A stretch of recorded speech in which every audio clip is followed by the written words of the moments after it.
والآن يسرني أن أقدم الأستاذ أ.توني ريدن مدير المبيعات الإقليمي في سايبر إكس ليتحدث عن نتائج تقرير تقييم مخاطر نظام التحكم الصناعية العالمي لعام 2019.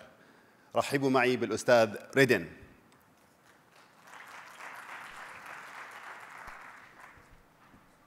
Thank you. Can you hear me? Yes, you can hear me? Okay. Well, that picture's a few years old, actually, I think. We're here, everybody's here for IT security and Internet of Things. I'm going to move slightly to the side and talk about industrial control systems, operational technology, IIoT, the industrial Internet of Things. And what I'm going to do is discuss a data-driven analysis that my company did based on clients of ours over the last couple of years. I'd like to say that they were clients, that the statistics are based before we started working with them and improved them. But it's basically a report. This is the highlights, this is the full report, which just goes to highlight just how far behind industrial control systems, operational technology is behind IT in terms of cybersecurity. What do I mean by industrial control systems? I'm sure you all know. I mean petrochem, I mean desalination, I mean utilities, energy, engineering, manufacturing, anything that is critical infrastructure either for a business or for a country.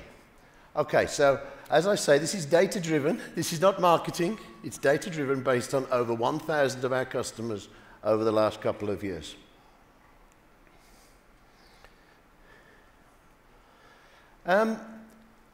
OT is a difficult one in compared to IT. You've got standard protocols on the OT side, on the IT side. On the operational technology side, industrial control systems, many proprietary protocols, not easy to work with. Many manufacturers over many years have put systems in. And you know these systems, they get put in, leave them alone. Don't touch them. It's working. Lock the door. Leave it. And when it goes down, then we'll fix it. But until then, we won't do anything with it. And we've found that these networks are actually quite what we call deterministic. You can predict the behavior. This program logic controller that looks after temperature or humidity.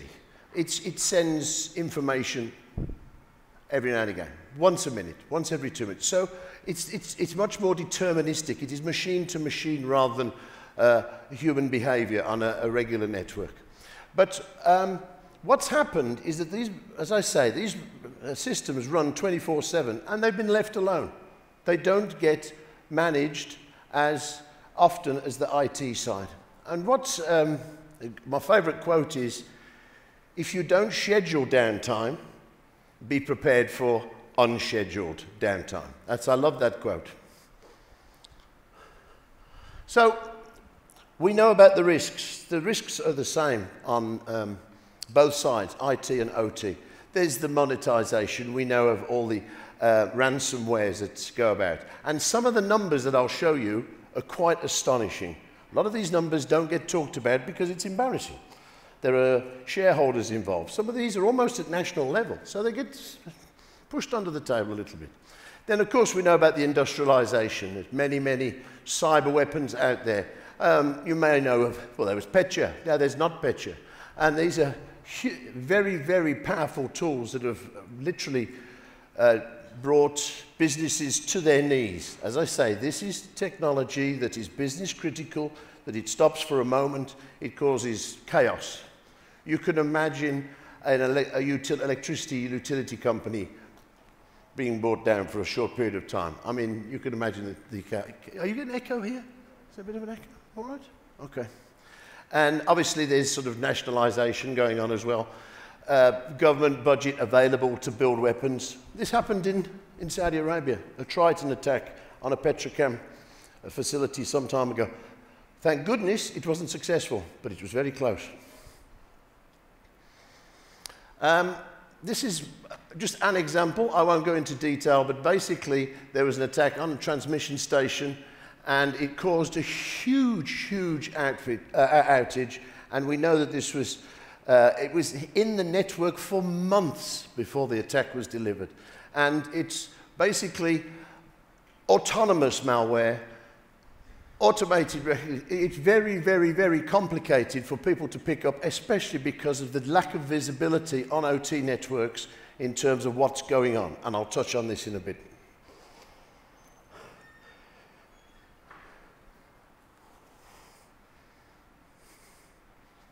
No.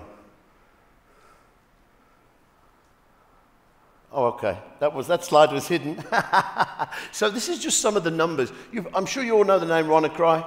You've seen that ransomware, NotPetya. These are real numbers. Wow.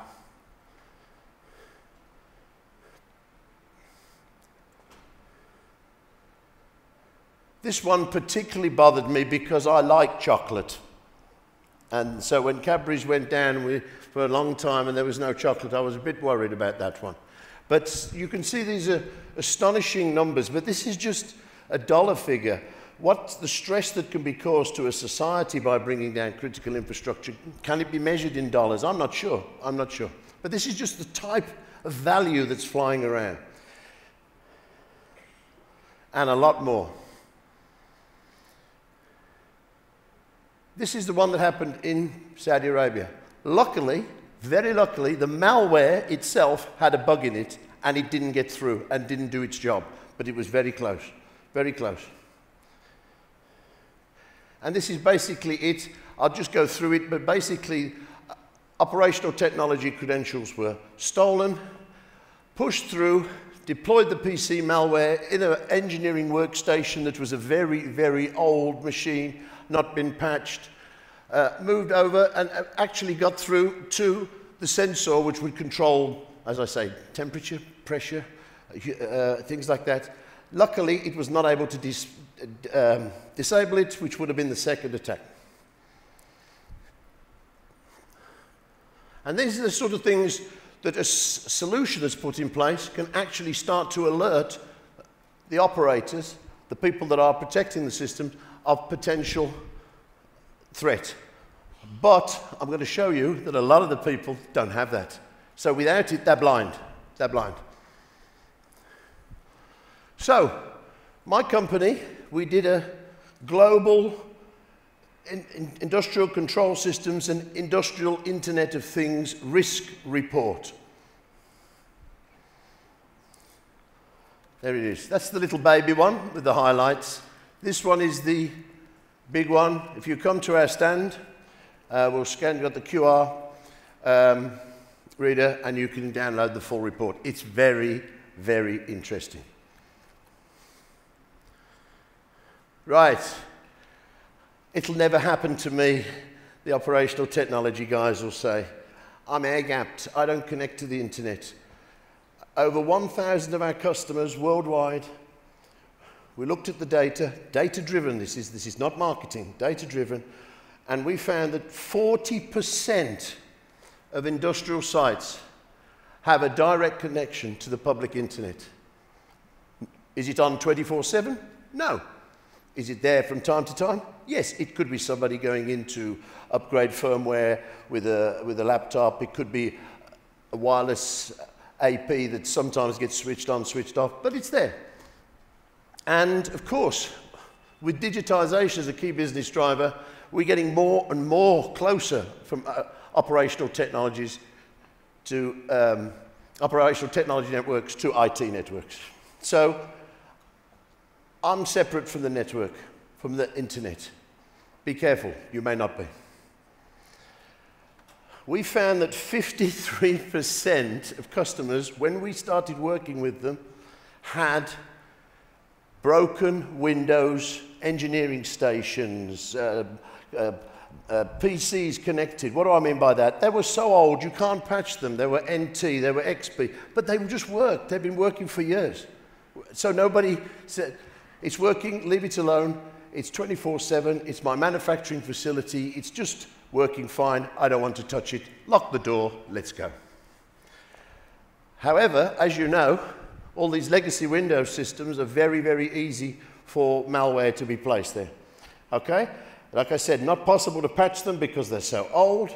So obviously best practices talk about, would say we need to upgrade them.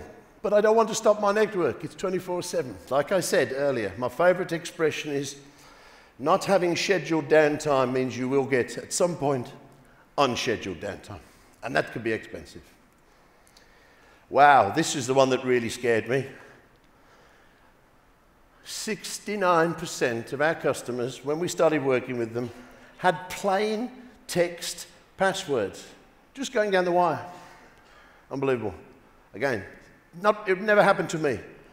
Trust me, Mr. Customer, 69% of you, it just happened. But luckily, we know it's there and we're going to fix it.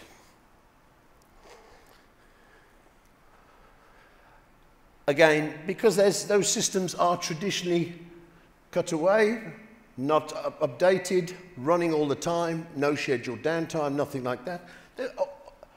Quite often, not even any automatic antivirus updates. Now, this seems really basic. You think IT networks should say, but we've been doing this for years. It's true. But on the operational technology side, on the industrial control system side, where these networks run all the time, it just doesn't get done. And you've seen the statistics, and as I say, it's based on our data that from our customers. Yeah, we've probably seen this if you walk around a factory. You'll see a wireless access point somewhere and say, oh yeah. And of course, if they're misconfigured, it's another way for the attack vector to get through to the important infrastructure. So overall, those 4 or 5 different weaknesses, vulnerabilities, if you start to add them up, then it's pretty serious stuff. And you've seen the numbers involved on the ransomware side. You can imagine on the more sort of cyber terrorism side what damage they can do, and really how astonishingly unprotected a lot of operational technology, industrial control systems networks are. They're very, very unprotected, an awful lot.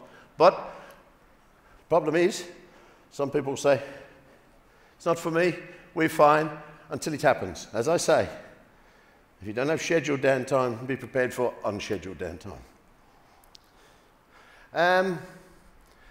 Yes, remote accessible devices, unbelievable. 84%, we couldn't believe it, couldn't believe it. So of course, I don't need to tell you if you've got remote access, then you can get into the network and deliver something.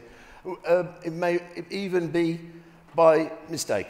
You were not actually trying to do anything yourself, but you provide a delivery vehicle for malware to get in. We had a proof of concept recently in the UK at a energy distribution company. And we dropped in our little appliance, and it basically passively sniffs, and came back straight away and found a huge vulnerability. And they said, my God, we don't even know what that station does. And luckily, they just literally unplugged it, physically unplugged it and said, that's it. But it was there, and they said, how did that vulnerability how did that get there? We found that some engineer had gone in to upgrade something, firmware, whatever, and had used a USB stick. There was something, Trojan on there. Luckily, it didn't spread. But it's so simple. So that came in remotely via the engineer. So, this little guy, he saved us a few times, so I'm sure he can save us again. So, is it too bad? Of course it's not. There's some fantastic solutions out there to bring the blind OT side, or semi-blind, up to the same level as what IT networks and IT security have been enjoying for years. There is ways of bringing it up, but the buck stops with the client. You know, you can only use the tools if you've got the willingness to do so, the willing to invest the time, the resource, and of course, the money. So, what's the most important thing to do? Well, you really need to find out what's critical to your business, because, to use an expression, you can't boil the ocean, you can't do everything at once. So let's identify the crown jewels. What will really, really, really hurt my business? Then in addition to that, what's the most likely way that somebody or something could get to that? So these are simple basics, really. I mean, you'd think, aren't we normally doing this? And many a CISO has said, when he's been put in charge of the OT side as well as the IT side, he said, I can see everything on the OT side. How come I can't see anything on the OT side? And luckily, with directives now coming in, like NIS directives, you're going to, which is sort of GDPR for industrial networks, you're starting to see the awareness be increased, and people actually, the call to action is there, and people are now starting to see that this needs to be done. Third point, I mean, this is obvious, isn't it? Practice cyber hygiene. You know, run your vulnerability assessments, look after your network. But again, it's so basic, it just doesn't get done. This report I hold here proves it. And my favorite line, if you don't have scheduled downtime, you will expect unscheduled downtime. Make sure you upgrade your systems. Those systems have been running for 20, 30 years. Make sure, after we've identified where those weaknesses are, get them upgraded. Bring the network down, the downtime required, to make sure that you've eliminated the attack vectors. So, as I say, what are the crown jewels? What would you call them? Well, obviously anything that will affect the revenue, anything that would affect people getting hurt maybe, so they're suing, your brand, the reputation of your company, intellectual property, and obviously any violation of sort of regulatory compliances and things like that. But I mean, some examples of that would be safety systems, like we talked about that Triton attack. My goodness, that could have been an explosion. That's terrible, would have been terrible. Critical production lines, you know, I'm losing thousands of dollars every minute now. Obviously, like we said, transformers, compression stations, things like utility delivery systems. I mean, again, stopping the power, water, gas, electricity, all sorts of things. And in the pharmaceutical industry, historians, that's basically, as you know, it's a place where a lot of valuable and personal information is stored. Pharmaceutical, in particular, is required by law to ensure that all those statistics are kept safe. So those are the type of things that could seriously affect your business, your country, and people. Right. It's actually a little bit from our product, but forgive me for that. But basically, identify the weakest path. So the particular PC may have never been patched for a long time, and it allows us to get down all the way through into the production network and to a PLC, which may affect, as I say, temperature, humidity, pressure, something that is very, very key. We can reprogram it, we can stop it, we can switch it off, we can do this. Very, very simple. And so you need some sort of solution that will provide you with a way of seeing the most likely attack paths, the most likely attack vectors. You can't boil the ocean.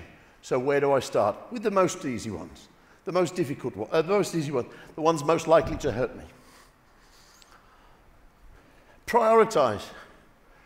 Prioritize your mitigations. As I say, you can't do everything at once. Reduce the number of doors that you can open.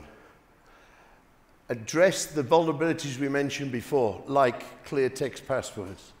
And let's monitor those networks. Those networks, they're machine to machine, they're very deterministic. This should always do that. Why is this particular device now trying to program this particular device? It shouldn't be doing that. That's not our baseline standard network, the way our network works. So again, let's monitor that behavior. And obviously, nice to integrate with those firewalls, nice to integrate with those SIEM tools, nice to integrate with your SOC and be able to perform remedial action, nice to put it into a sandbox.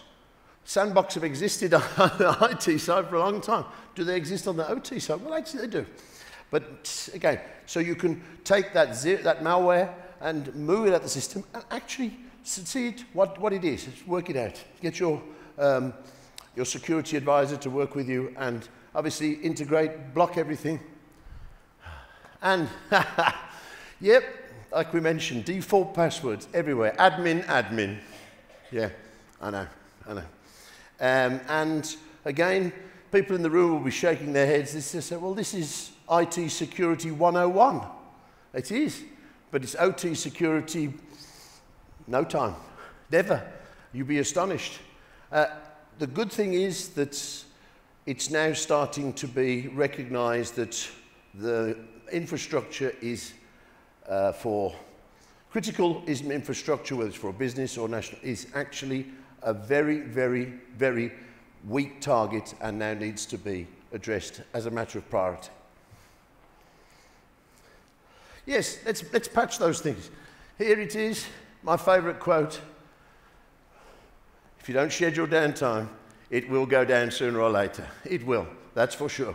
So let's make sure we've upgraded all those old Windows workstations. Let's have them hardened.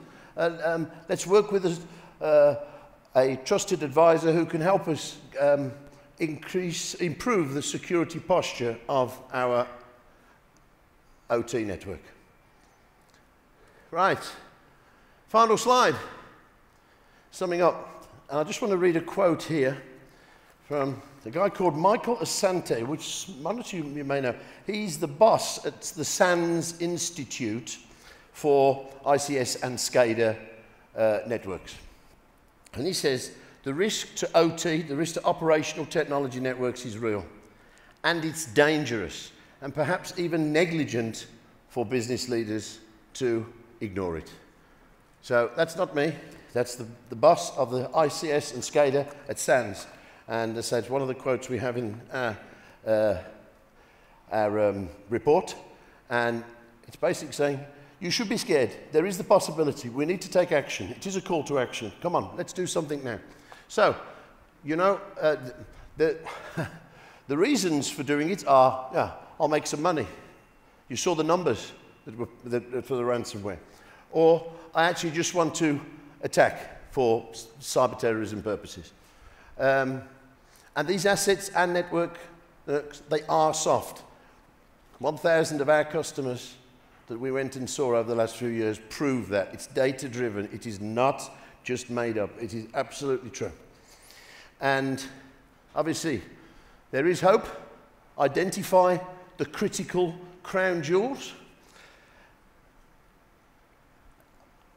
Find those attack paths that we highlighted, those attack vectors, illuminate them. Prioritize what you're going to do. You can't do everything at once, but let's make it, let's look at the most important ones and get those done. And then don't just do it once. Do it like you do with your IT networks. Pen testing, vulnerability testing, there's continuous monitoring. We do that all the time on the IT side. Well, now it's about time we did it on the OT side. A lot of customers do. We cannot believe now the interest that we are seeing, people calling us, customers calling us to say, hey, I need to do something. So it's a relatively new area, but it's incredibly important that we take it seriously. And hopefully the statistics in this report will be thought-provoking to everybody who's involved in that industry. And in a way, we all are. If I live in the UK, and if my local water authority gets brought down, then, well, I can't take a shower. And none of you would like me without taking a shower. So it's important to all of us in varying degrees. And I think, oh, wrong way. That's it. I hope that made sense. As I say, we have these on the stand. And if you scan the QR, you can get to look at the full report. If you have trouble sleeping at night, trust me, this will put you to sleep. So yes, it's there on the stand for you. It is produced by us. We are CyberX, but it is vendor agnostic. It's not us saying we're the only guys that can do this. There are a lot of good companies that can. But please, we would love to talk to you. And that's me done.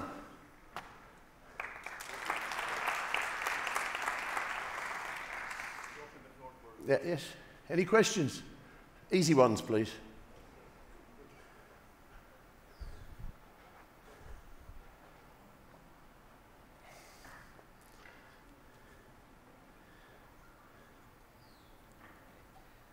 Thank you, Mr. Tony, for this presentation and explanation of this global report. Actually, I have two questions. Okay. The first one, you said about the crown, critical crowns, and you mentioned theft of intellectual property. So the intellectual property already is protected by law. So what do you mean by theft? So this is one. Well, you know, I'm no expert in this area, but what I'm saying is that anything that can be effective could affect your business. So intellectual property, you're absolutely right. But we've seen this in the past where people have actually stolen code from, let's say, one particular manufacturer and used it themselves in another way. So you're absolutely right. It is protected by law, but I think there's a bit more to it in maybe ensuring that not... If you have to go to legal, maybe it's a bit too late, is what I'm trying to say, is that maybe, you know, prevention is maybe better than cure.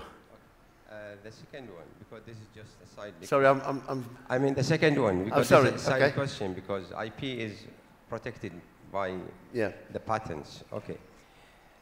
Now you mention the greatest risk for the cyber weapon.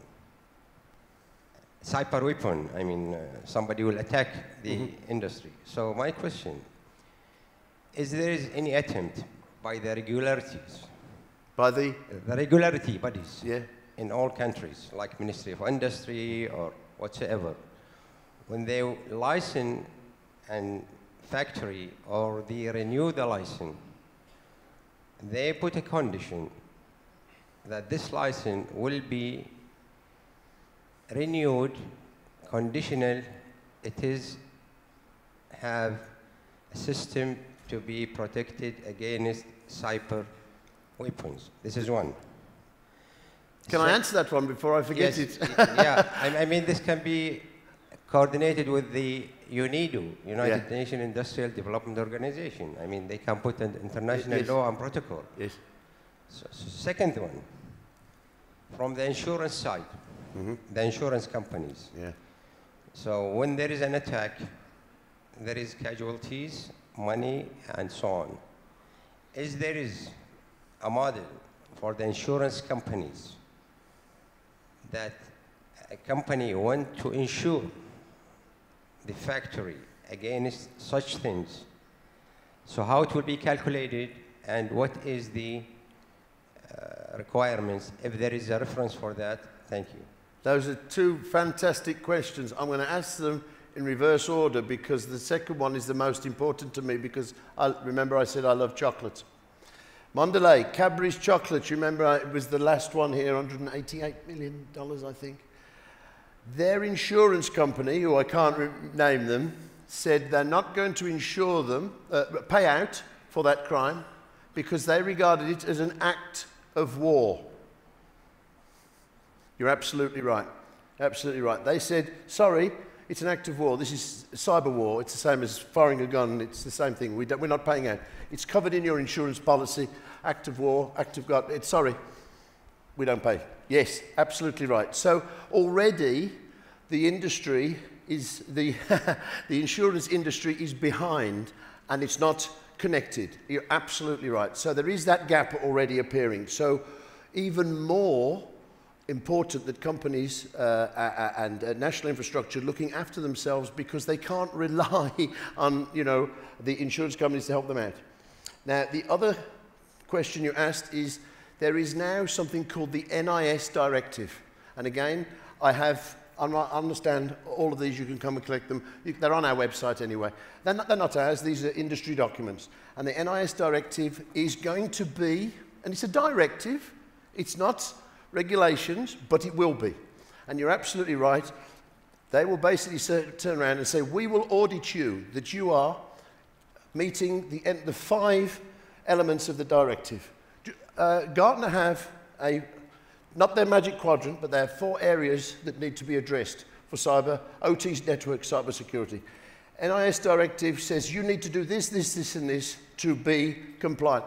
Now, the best example I can give of that was GDPR happened a few years ago, people would say, GDPR, I don't care about it. 2 years later, we're getting phone calls saying, I need to implement GDPR. NIS is a directive. All the information is, it can be found on the internet. We have a nice brochure which just highlights that, and it will become more than a guideline. Slowly but surely, it will become a regulatory by where people will turn around and say, you are operating critical infrastructure. You need to pass these tests to show that you are protected in exactly the same way as we've been doing it on the IT side. So yes, there is a directive. It is coming. The clock is ticking. It's early days. And yes, the insurance companies are already saying, hey, they're standing back. So it's a case of following the directives, implementing them. We're seeing it, a very fancy car maker in the UK. I'm giving it away now. It begins with an R. Very fancy car. They said, we need to put NIS in place. We're not waiting for it to be told by May the 25th, 2020. It has to be law. We're going to do it now. Because we know it's coming. And we don't want to be caught out. We want to lead the industry. So I hope that answers. Okay. Anybody else? I feel like, I'm afraid we can't take any. Yeah, I know, it's okay. Thank you. Okay, as I say, sorry, this information is available, and I strongly, you don't have to get it from our stand, but it's there. But I strongly recommend if you have anything to do with this, that you read it, and it's coming. It's coming. Thank you. Thank you very much indeed for your time. Thank you, Mr. Redden. Thank you so much, Mr. Redden, for a very interactive session. Thank you.